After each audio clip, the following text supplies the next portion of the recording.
விஷயங்கள் அரோரா ஜெயிக்கிற மாதிரி தான் இருக்குது அப்படின்னு சொல்லியிருந்தேன் இல்லையா. நேற்று துஷார் வந்து உள்ளே பேசிட்டு இருக்கும்போது என்ன சொல்வார் அப்படின்னா, ஃபைனல் ஸ்டேஜில் ஒரு பக்கம் அரோரா ஒரு பக்கம் விக்ரம் நிற்பா போல்.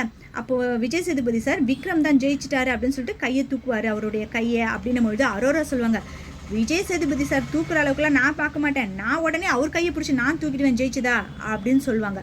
அந்த தைரியம் யாருக்கு அவங்களுக்கு கொடுத்தது அப்படின்றது எனக்கு தெரியலை.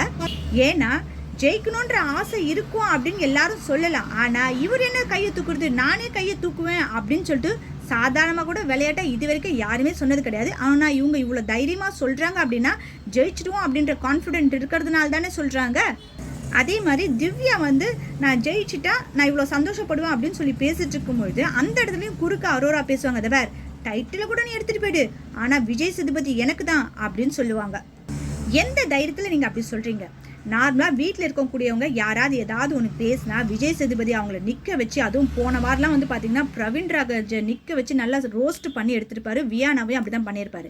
ஆனால் அரோரா மட்டும் எது பேசினாலும் அந்த இடத்துல அவங்களுக்கு பாராட்டு மட்டும்தான் கிடைக்குதே தவிர்த்து இது வரைக்கும் எந்த ஒரு இடத்துலையுமே அரோராவை திட்டின மாதிரி இந்த சீசனில் நான் பார்க்கவே இல்லை.